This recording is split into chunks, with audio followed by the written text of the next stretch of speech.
Okay, well, I really appreciate being here with all of you again. Again. But was it somebody said, Bob, I think to me, this Bob, yeah. I think he got set up again. When Bob first asked me to speak again this year, I went, oh yeah, sure. I'm going to do Nidra Yoga. That was my first response. And I said, no, Denise already got that. So, and then he told me who's going to be speaking, and he says, oh, Judy's going to do a little connect Zen and the teachings of Thich Nhat Hanh, interpretations with yoga, and Ken, well, he might do something martial arts with karate. And then Bob spoke, and Patty, I never usually have her look at my material because she'll say, you can't say that.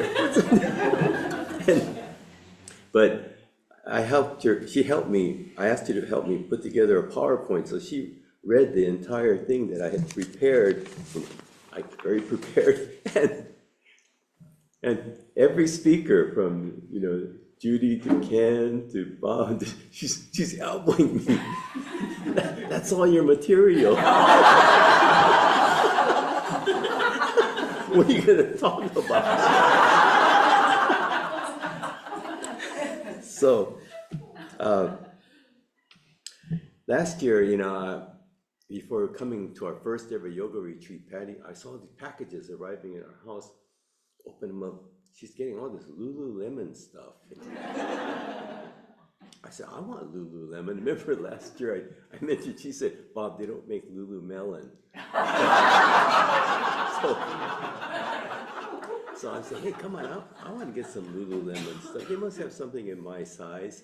And so this year I got some Lululemon. I don't know if you noticed.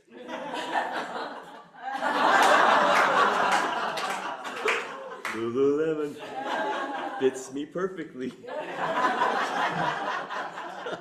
So anyway, I have to say, I enjoyed every presentation because you guys have taken what I had thought I might present and, just took it to a whole nother level. Judy talking about being mindfully present, that Zen is here and now, and breathing. I talked to her afterwards and said so many memories and thoughts came to mind. I really appreciated that. And then when Ken spoke and said he's going to do an introduction to Jodo Shincho, that's what I had kind of done. That impermanence, interdependence, non-dualism, oneness, Jiriki Tariki, and then Matsua that we were talking about, Jiriki Tariki, earlier during the retreat. And I said, yeah, I'm gonna cover that. Well, Ken covered it. And then during Ken's talk, she's here, I'm here. We're looking at each other and she's going. And so, okay, well, thanks, Ken. And then when Bob spoke and mentioning, I was like, I'll talk about maybe Bhagavad Gita. I had that in here, Yoga Sutras, and Bob does that. So, well, what do we have here? So before lunch, I was talking with Debbie and Judy, and then they said, oh, I don't know what I'm going to, Patty's a little nervous for me. And then Debbie said, just bring it all together. What does this all mean to us today? That was pretty good comment. And in all this craziness, what do we do? And then Judy said, we cannot get stuck. How do we turn to the unshakable? So I said, okay, well, let's see what we can do here. Right now I'm living up to my homyo. Judy mentioned her homyo is that we receive homyo, especially when you're ordained, you receive a homyo, and it's usually something you aspire to be. And when I was ordained, actually now 51 years ago, I received my Tokudo in Kyoto. And we had a choice to receive one, to have one selected for us by someone we choose, or to pick our own. And I had already had one, but I wanted to pick my own. And so I thought, what homyo would fit? Something I have to aspire to. And I thought, wow, what's a good homyo? And I thought, well, Shinnan, he called himself Gutoku Shakushin, Gutoku. But that means foolish bald one, And I had hair then. So I can't do that. So I picked for my homyo Bombu. So Bombu literally means foolish, ordinary guy. And I aspire to that. I succeed every day. So I set the bar so low, I could trip over it. So, yeah, I'm right now fulfilling my homyo. But really honored always to be here, because Bob just been such an inspiration to Patty and I, and brought a whole nother dimension into our retirement of something really enjoying and focusing on expanding our awareness and our lives through yoga. And it's been just so, well, it's just been fun. And last year, as I mentioned, we were honored to participate. And last year, Bob gave me the title, Yoga and Buddhism, a Deep Connection. And let's see, where is it? Yoga and Buddhism, a Deep Connection. And so I prepared around that. And then in preparing for today, I thought, since I already did that part, do something else completely. But then I went online, I asked Patty to show me, well, is that last year's presentation still up on YouTube? And, if it's been seen, I won't even touch that. And we looked at it and I said, oh, there's like 3 views. So, wow, I guess it might be good. It kind of cleared the way, so okay, I better start with a quick review. So, yeah, really popular guy. So, anyway, as I said last year, I'm certainly we've only been doing yoga now almost 3 years, and certainly not a Buddhist scholar, just someone who's enjoyed studying and living the Dharma friends, great Dharma teachers I've had. And I shared last year, Bob, when he asked us, did we ever take a yoga class, and are you interested in learning? I became the no boy, no, never taken a class, and no, I'm too old to learn. I'm 73, at that time. And he said, no, my oldest student's 99, so I had no choice. And found it to be just fascinating. So fast forward, a few years, and we spoke at last year's yoga retreat, and as we prepared for this, and now I have to really think on my feet here. Last year, we shared the connections of yoga and Buddhism, and since I know very few people have seen it, and those who were here last year probably forgot it, and for those who are new, I thought I'd do a quick review. And so, as most of you know, in defining yoga, that yoga is the root word for the word yoke. And this, for ox carts in India, would bind the oxen together and bind the oxen to the carts. And so the idea of yoga is to bring together, to bind. And as Bob mentioned, 2 of the main books, the main 2 books of yoga are the Bhagavad Gita and the Yoga Sutras by Patanjali. And this is certainly an oversimplification, about when since Patty and I had already read and we really enjoyed the Bhagavad Gita, I wanted to, very curious about Yoga Sutras, and Bob recommended this book by Satyananda, and for 30 months now and I forgot the book, I had it there, and but it's just been such an inspiration to read Patanjali. So well, as most of you know, Patanjali didn't invent yoga. Yoga was around already for thousands of years, but the teachings were so many and varied, and he's the one who's credited for bringing it together, organizing and simplifying the teachings so it's in an organized fashion.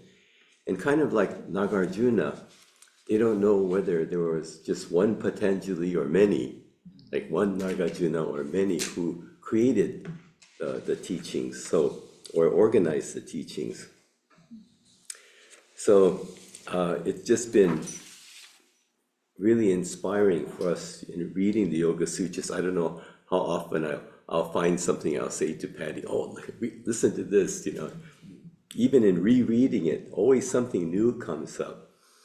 And as you know, as Bob mentioned, yoga is not about the asanas, not about the poses. And in the Yoga Sutras, the 195 sutras of Patanjali's Yoga Sutras, only 3 describe or have anything to do with the poses. So it gives you an indication that really that's a minor part of yoga. And the essence is really always trying to seek what Judy and Ken and Bob have already shared, trying to experience that oneness, trying to get beyond ourselves.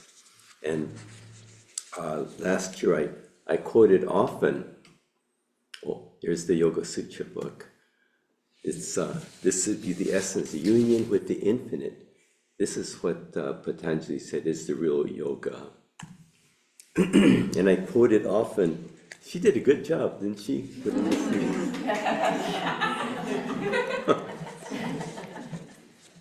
I quoted often Joseph Campbell because he's just really another inspiration for me.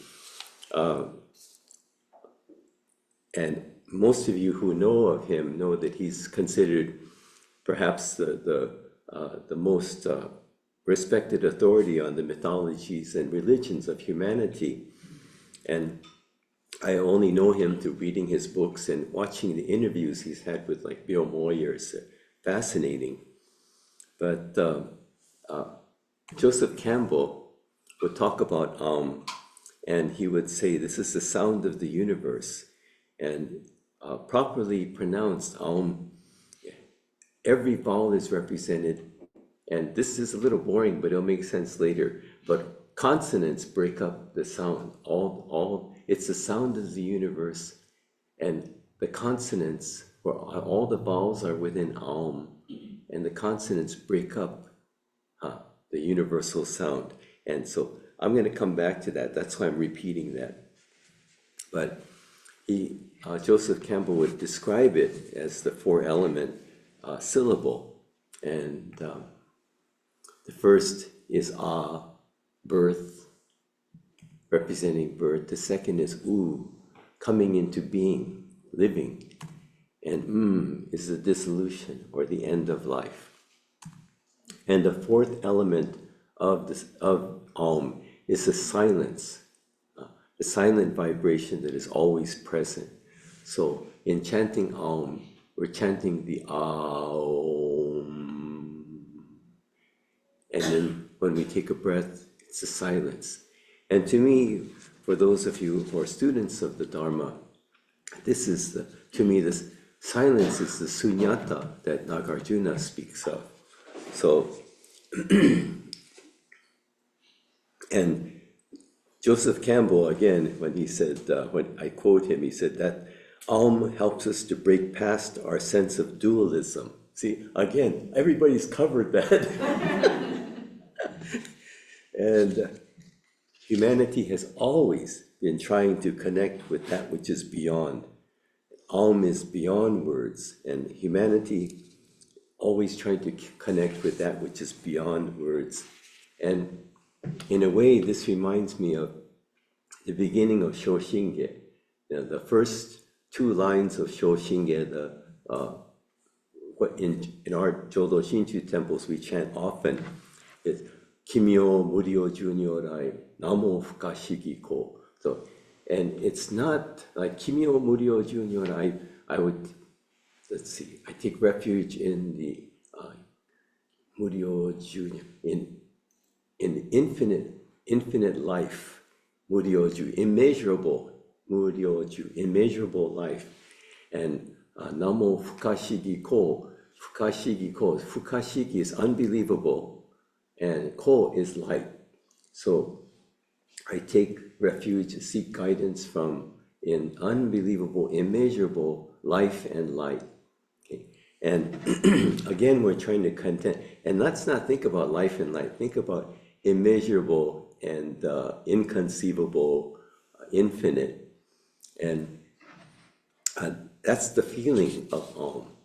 It's the feeling. And when I would teach children, and I will talk about this again, but they really taught me how to be a teacher and how to really understand Buddhism for me. When I talk about like what is Namo Amida Butsen, Amida, what is, and Ken described, non-measurable, Amita, so Amita, non-measurable, immeasurable, limitless.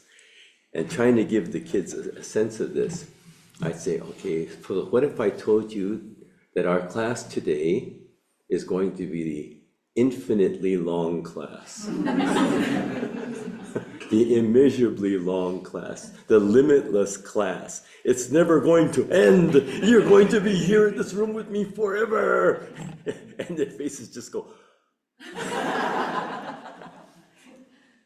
But if I asked, or I hold up a pen or pencil and say, what if this pen suddenly extended in each direction infinitely, forever? What would you say? They just go, wow.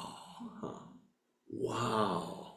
That would be amazing. And that to me is a feeling of the infinite. When we encounter the infinite, and it's also to me, as I would teach it to the kids, Nembutsu, Namo Amida Butsu has a feeling. And that feeling is a sense of wowness.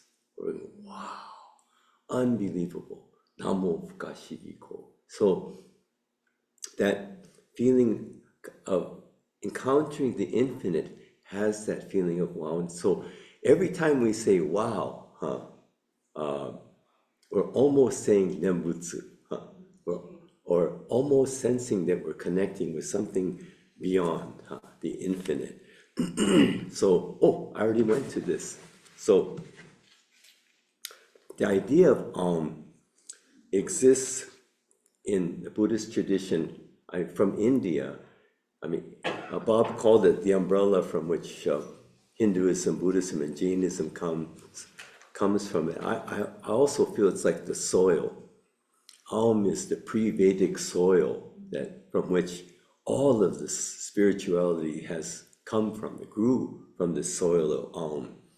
And so last year I shared how Aum is a part of the Buddhist tradition from ancient times.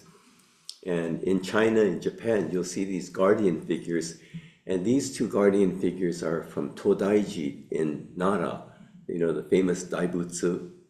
And they're the tallest guardian figures in Japan. So historically, and they date from the Kamakura period when Honen, Shinran, Dogen, Nichiren all lived about 900 years ago.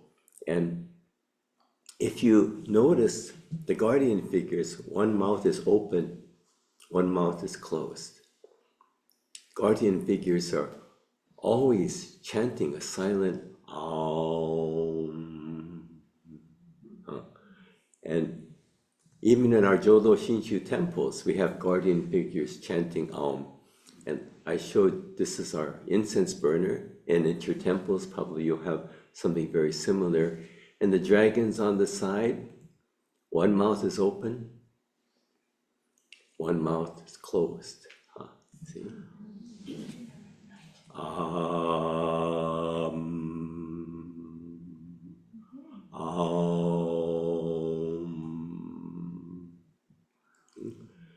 And then up on the altar, the candle holders, the rosokutate, their guardian figures also there, and you can see the cranes. They have crane guardian figures, and this one on the right is the crane. The beak is open, and this one, the beak is closed.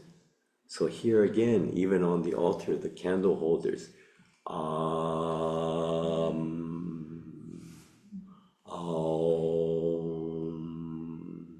chanting the silent Om. So this has been a part of our tradition, and there's so many things, if we think about it, we'll find them there. And even within the language, as I shared last year, of Japanese, Om exists. And Om to me is the essence of yoga. And so the Toji Temple, if you go to Kyoto, from the station, you can, from certain platforms, well, before it was all the big buildings were there, you could see the Toji Temple. This pagoda at Toji is the tallest pagoda in all of Japan. And Toji, when Kyoto became the capital, I think it was like in 800, was it 800, Patty? Do I have it here? Well, the emperor gave Kobodaishi, it was 774, gave Kobodaishi Toji Temple, and it wasn't complete, but he said Kobodaishi is Kukai Kobodaishi. He's the founder of Shingon Buddhism, and he's just this genius guy. I mean, he was just the Renaissance man. He did so many things. He was an architect, a designer, a great scholar. He's an esoteric Buddhist master, and well, the founder of Shingon. And wanting to complete Toji, he had all of these ideas, and yet if he wasn't there to direct it, it couldn't get done. And so, brilliant Kobodaishi, he invents hiragana, right? Wow, that's amazing too, still amazing. He invents hiragana, and so he can write down instructions, he can write on beams of wood what he wants done, and they could, where to bring it, and Toji was able to be completed much more quickly. And he invented the hiragana syllabary, right? And what's the first hiragana? And what's the last one? And all the consonants on the top break up the sound of Om. Akasatana hamayarawa. Om. So it's amazing just to think that the sound of Om, the impact of Om, was so admired and respected in the Dharma traditions through the centuries that even in Japan today, you find it as a part of the art and architecture and even within the language of Japan. So that was my quick review of last year. So you don't have to become the fourth or fifth person to watch the video. So that's summarizing last year. I was trying to connect the infinite, that is the real yoga that Patanjali said, connecting with the infinite is the real yoga. That was what he had in the Yoga Sutra. So, and Om being the sound of the infinite, I tried to connect Om with the essence of our Dharma tradition. So that was last year's title, Yoga and Buddhism, a Deep Connection. And so this year I was going to reverse it. reversing Buddhism and yoga, a deep connection, and trying to take the essence of Buddhism and show how it applied to yoga. So last year was taking what I felt was the essence of yoga and showing how it's a part of Buddhism. And then I was going to reverse it, and it's already been done, so thank you, everyone. But I thought if you wanted to open it up for questions or comments before I move to what I hope to do next. Any thoughts? Any questions? I better keep Debbie and Judy's thing close to me. This is my conclusion. So, okay. So this year, it's Buddhism and yoga, a deep connection. Okay. All right, so here, Ken did everything already because I was going to talk about, well, what is Buddhism? And I appreciate that because, let's see.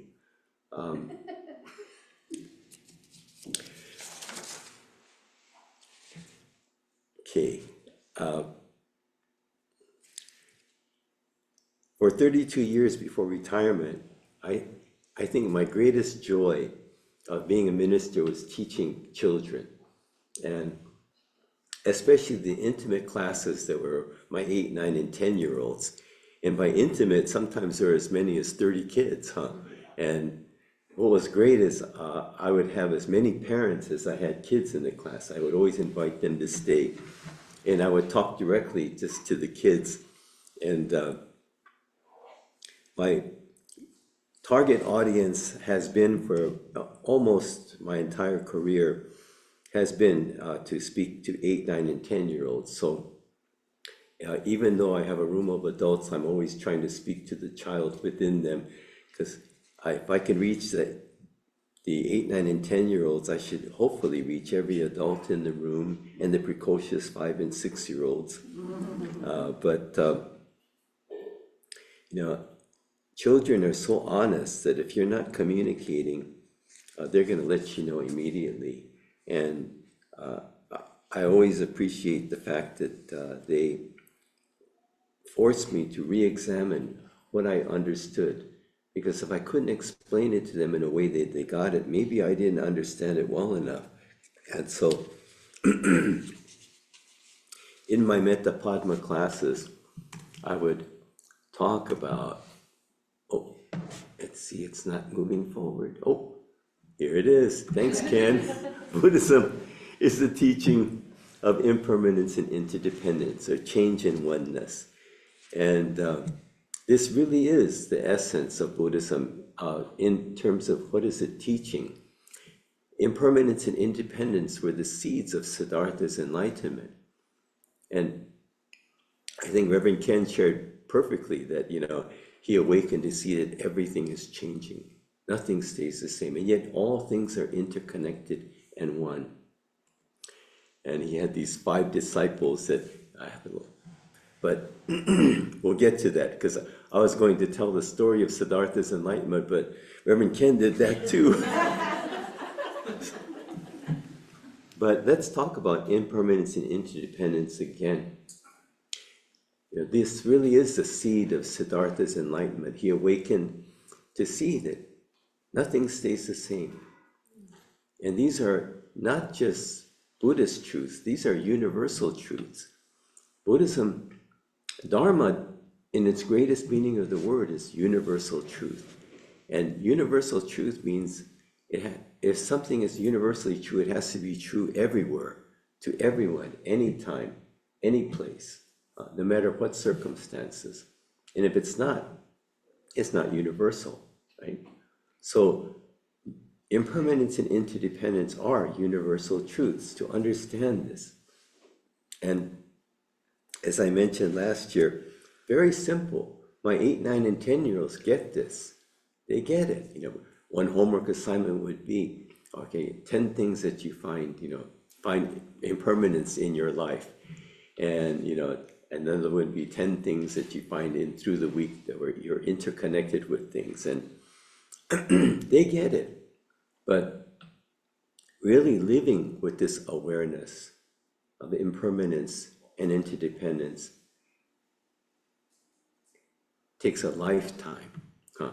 This is something we're going to learn again and again and again. Life is constantly teaching us that nothing is forever. And it's constantly teaching us that all things are interconnected and one. And then we forget it, and we have to learn it again and again and again. There was the Chinese Zen master Hote, the story I shared before, that he was asked once by a scholar, what is the Dharma? And he explained it in such a simple way. The scholar said, oh, even a child understands that. And Hote said, yes, but even someone who has lived many years and has done much study would find it hard to live this understanding. And it's true. We understand everything is impermanent. We know that, we see it, we feel it, that all things are interdependent. And yet, when we forget it, then this is when we have issues in our lives. And we're taught again and again. So, if we really understood how deeply this truth of interdependence really was, if we felt our connection, then kindness and compassion begins to flow. So, see, this is the seed of Siddhartha's enlightenment. Impermanence is the seed of wisdom. If we really understand impermanence, then the seed of wisdom is planted in our minds, and we begin to understand. If we really know how many months of May will be ours to enjoy, 10 more, 20 more. If you're very young, maybe 100 more. But however many, that number is limited. And when we understand our time is limited, we will only have so many months of May, only so many springs and summers and falls that will be ours. Then we will begin to live each season, not taking it for granted. Awakening to this truth of impermanence is the seed of wisdom. And in the Buddhist doctrine, they call the concept of impermanence manifested as this was Amitabha. And interdependence is a seed of compassion. If we really understand that we are interconnected in one, we care. And compassion begins to flow from us very naturally.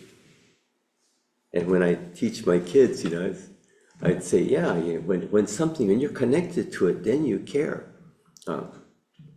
Like maybe you go outside and see, somebody had their bicycle got run over by a car, it's all mangled. And then you say, oh, that's too bad. Then you realize it's your bike and you go, oh man! Right? Suddenly you care, but even more deeply, when we feel connected, we care about our families and our friends because we're connected. But when we begin to feel our interconnectedness with all things, compassion really begins to flow naturally. If we really understood our interdependence with the earth and the environment, how could we ever abuse it? How could we not but care for it? And so, understanding interdependence and impermanence, it's a seed of Siddhartha's awakening. Interdependence is manifested in Amitayus. And then they took Amitayus and Amitabha, impermanence, wisdom, and compassion, and combined it and made Amida. So Amida is this infinite, immeasurable wisdom and compassion. Often you hear these are the two pillars of Buddhism. But the seed of compassion, the seed of wisdom is understanding these two very simple teachings. that we will learn again and again and again. So let's see, what did I have next? Oh, yes. Life of Siddhartha, that I'll kind of breeze through quickly. You know, that after he renounced his title and his royal position and his inheritance, Siddhartha went off to seek something he would know be intuitively true. He was seeking something more. He was seeking the infinite. He was trying to connect with the infinite that Patanjali talks of in yoga. And he meditated, and I know we couldn't find a more serious looking picture, but it's very interesting that Siddhartha,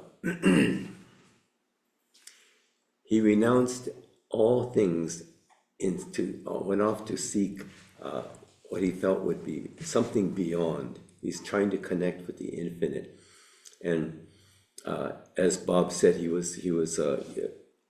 they say he was a master yogi, and he had studied with the greatest teachers of his time. And in that time, renouncing was the way. If I suffered enough, then I will attain moksha, I will attain liberation. If I suffer enough. So he practiced self-mortification and self-denial. And it got to the point where Siddhartha was very close to death, and he knew it. And yet he also knew, I'm no closer to understanding life at all. And so at that time, they say the legend of Siddhartha is a local village maiden, Sujata, brought gruel and milk, and he slowly nourished himself back to health. And when he did this, he had 5 monks that followed him around, because they said, man, Siddhartha is so intense, and this guy, you know, he gave up every pleasure, even the pleasure of eating. And the legend says that Siddhartha was existing on 1 grain of rice a day, you know. And I tell the kids, can you imagine 1 grain of rice a day? Imagine you go home, you're really hungry, and you say, Mom, what's for dinner? And you say, rice. And then she puts 1 grain of rice on your plate, and you say, enjoy.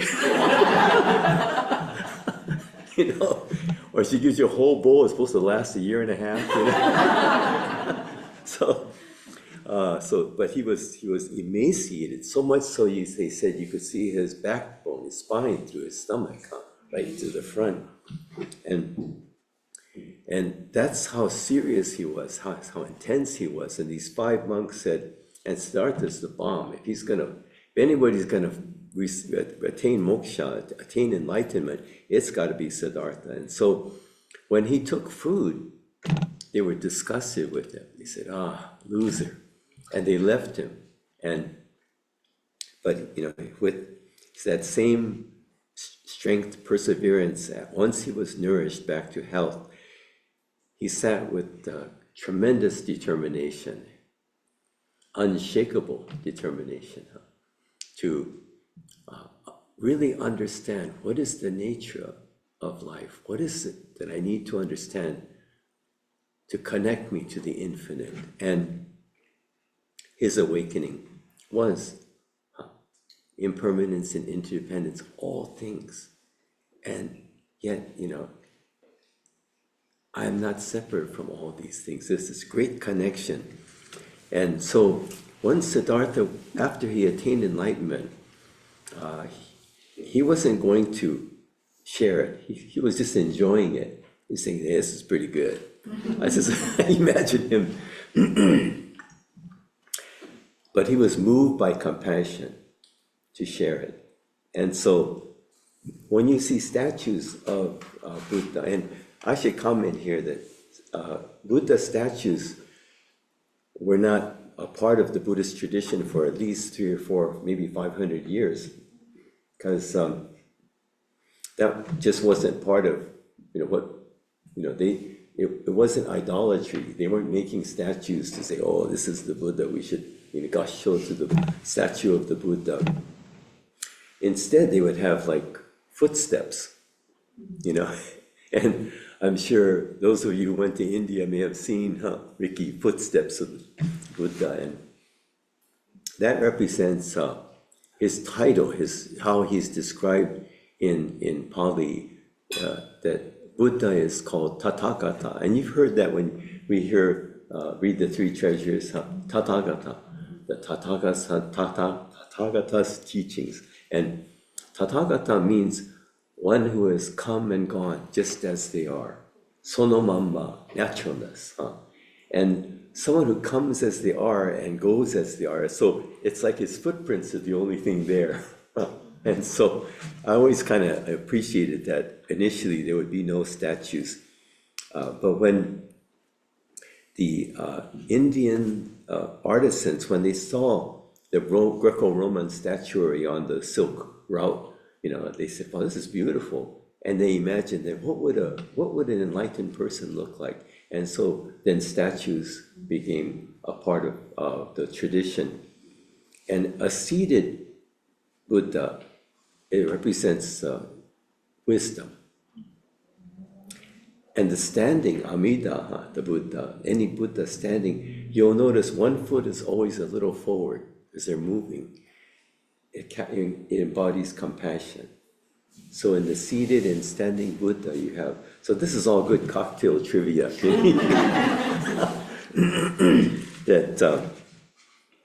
that they actually are trying to tell us something. Every statue with how it's placed, or the hand mudras,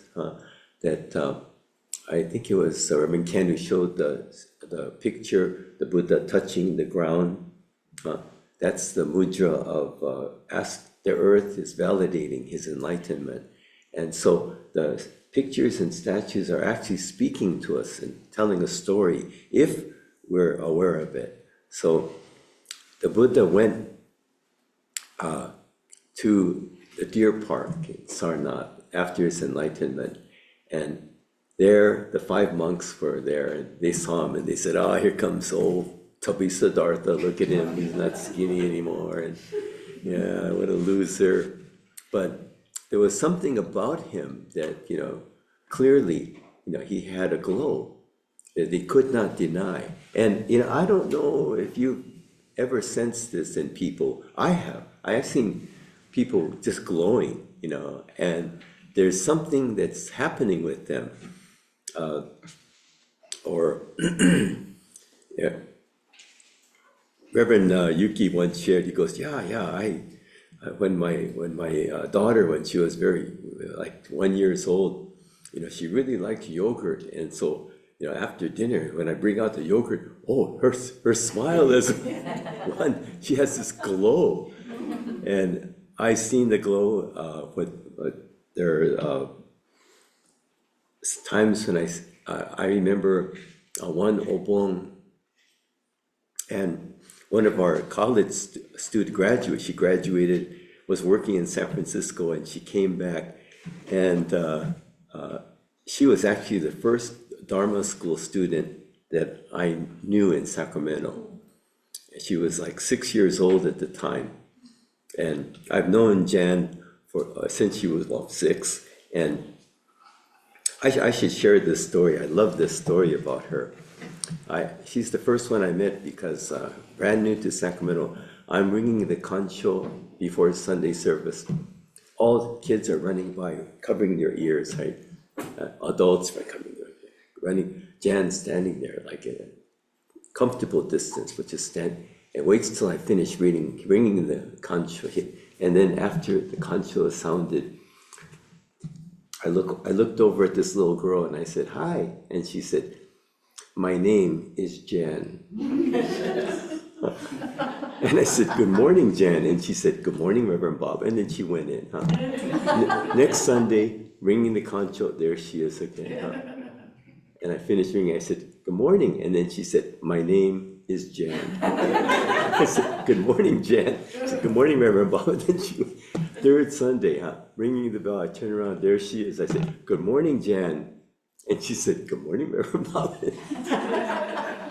And we have had such a wonderful relationship over the years. And when I saw her at this Obon college grad working in San Francisco, and she had this glow. And I looked in and I said, "Okay, Jen, what's going on? You just have this glow." And she goes, "Yeah, does it show? I met someone." So people do have this glow. So Siddhartha, now the Shakyamuni Buddha, he comes to the deer park and they're trying to ignore him, but he's got a glow on. And so, what happens here, for the first time in the deer park, we have the three treasures together. We have the Shakyamuni Buddha sharing the Dharma with the first Sangha. Shakyamuni Buddha sharing the Dharma with the first Sangha of 5 monks. And this is why in our Wednesday night group, we chant Bandhana Tisarana. We chant the three treasures because this is ancient. It's the oldest, I think, of the Buddhist chants, because this is all that you needed to really feel to become part of the Sangha, to become a disciple of the Buddha, to say, "I will seek guidance from Buddha, Dharma, Sangha. Namo Kie Butsu, Namo Kie Ho, Namo Kie So."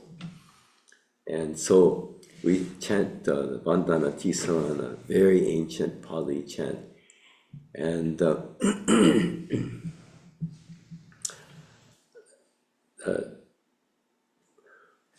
when the Buddha saw the three monks and he first shared the Dharma, excuse me,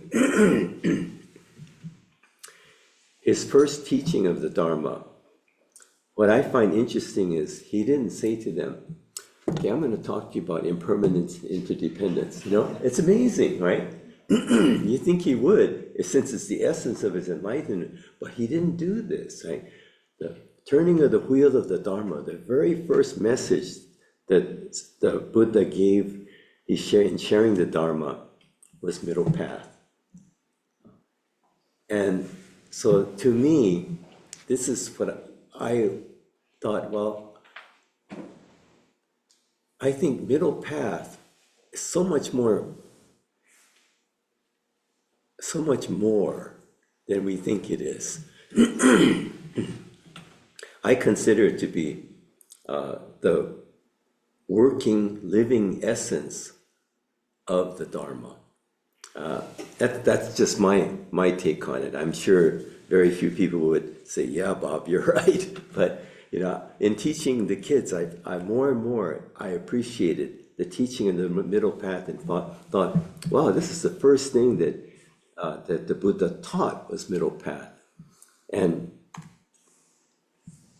middle path, we often think, yeah, I get it. It's a path of non-extremes. Let's not eat 1 grain of rice a day, but let's also not eat 24 meals a day. So this is clearly middle path, trying to avoid extremes. In terms of time, middle path is the moment now, right? We can't live in the past, we can't live in the future, but we can only live in this moment now. And if we're living in the past, or we're too concerned about the future, we're so scattered, our attention is not mindfully in the moment now, and we're not really here. Not really here. I do that all the time. When I'm preoccupied, I'm leaving the house, I'm probably about, just out of sight of my house, and I'm wondering, did I close the garage door? Right? Because I was not in the moment. I'm already thinking ahead, where I'm going, what I have to do next. So we have to always try to find ourselves back to now. And I've heard Buddhism described as a journey to the present, a journey to the moment that is now. So in terms of time, the middle path is living right now, this present moment. There's story I'd like to quickly share. Excuse me. Water? Oh, thank you. Minutes. You have 10 minutes. Minutes.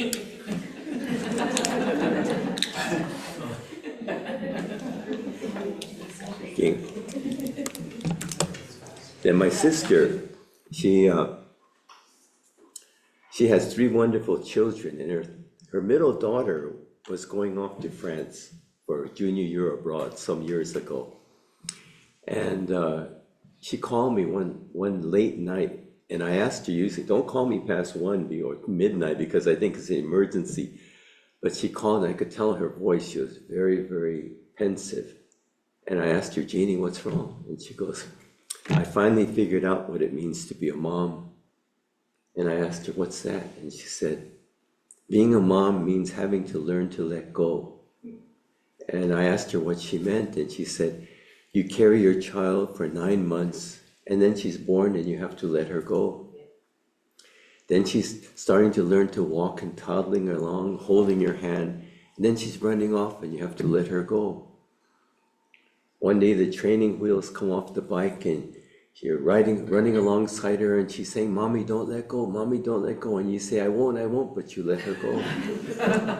And then she said, now my baby's going off to France and I have to let her go. And I listened to her and I said, you're absolutely right. But that's not just being a mom.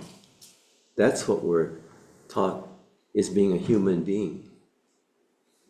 In living life, we're always having to learn to let go. Always having to learn to let go. And that's the next middle path, huh? Holding on and letting go. And this is life. Life is holding on and letting go. Holding on and letting go. And, you know, yoga and Buddhism both, and I think Reverend Ken, and they've already talked about non-attachment. Maybe they didn't, non-dualism, non-attachment. I'm going to talk about non-attachment. We hear this phrase, essential Buddhist teaching, and we think, yeah, I get it, non-attachment, that means to be detached. But no, non-attachment is not detachment. Non-attachment is the middle path between attachment and detachment, okay? So you have attachment on one side, detachment on the other. Non-attachment is the middle. Non-attachment is dynamic. Middle path is not static. Middle path is constantly moving, changing. Middle path is life. Life does not stop. And non-attachment is living life, always holding on and letting go, holding on, letting go. Detachment only, living with detachment only is like living only with wisdom. You know, you lose someone you love and you seek a friend who is completely wise. And they say, yes, that's life. Nothing is forever. Get over it. But no compassion. Compassion only is also insufficient. You need both together. Someone with only compassion, then we call them enablers. Like the Giving Tree. I hate that book. Yeah, I hate that book. That Giving Tree is a compassionate, enabling tree. No wisdom. So we need wisdom and compassion together. And that's like Amida and Amitayus. Amitayus, Amitabha. Wisdom and compassion together make Amida.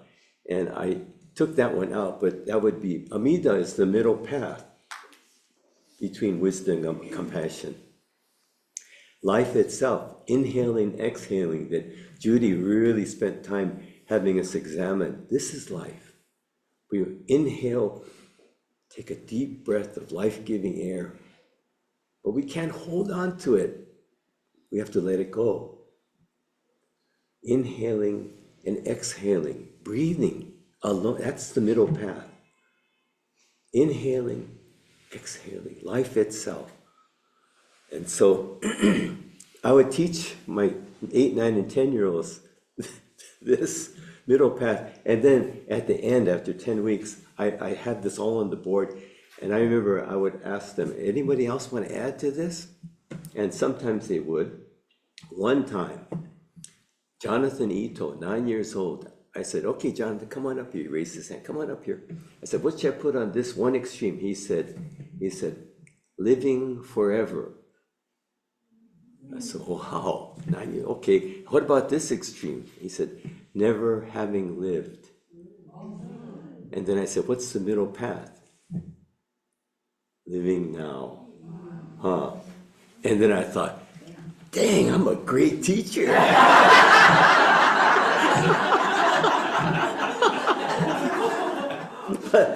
But then I thought that a few times, and I had Kenny Kawada.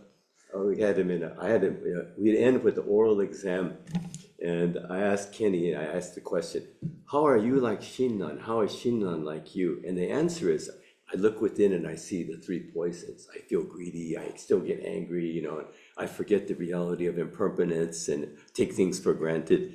And so that's the proper answer. But I said, Kenny, how are you like Shinran? How is Shinran like you? He says, well, Shinran has a heart. I have a heart. And I went, wow, I'm a good teacher here. Yeah, Shinran knew how to care. Yeah. I said, Kenny, that's great. And now he's emboldened. He went, yeah. And Shinran had a stomach, and I have a stomach. Shinran had 2 ears, and I have 2 ears. And I said, okay, that's good. You pass. So, anyway, I wanted to close with this. I sent this out to Judy and Bob. I love this. Thich Nhat Hanh, wonderful teacher. And he said, there's a misconception that Buddhism is a religion and that you worship Buddha. Buddhism is a practice like yoga. You can be a Christian and practice Buddhism. I met a Catholic priest who lives in a Buddhist monastery in France. He told me that Buddhism makes him a better Christian. I love that. So, okay, this is Buddhist trivia. I gotta end quickly. Buddhism and yoga connected. I was reading one of the books Bob gave me, and the down dog, sometimes the way it's called, the downward facing dog, they also call it the Sumeru Asana. And Sumeru is fictitious, it's a mythical mountain in the Vedic tradition. And Mount Sumeru is, on top of Mount Sumeru is the infinite, the undeniable universal truth. That which is infinite is on the, so if you get the top of Mount Sumeru, you will encounter the infinite. But Mount Sumeru goes like this, and then it goes like this. Right? So how do you get up there? And so that's like saying, well, that's how hard it is to encounter the infinite. So on our altars in Jodo Shinshu, Amida is the infinite, and Amita, immeasurable. And what is Amida resting on? This is called the Sumidang. The Sumidang is from Mount Sumeru. And so if you look at the Sumidang, see how it's shaped?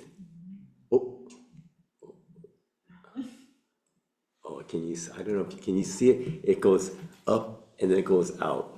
So it goes like that. The Sumidang comes from the concept of Mount Sumeru.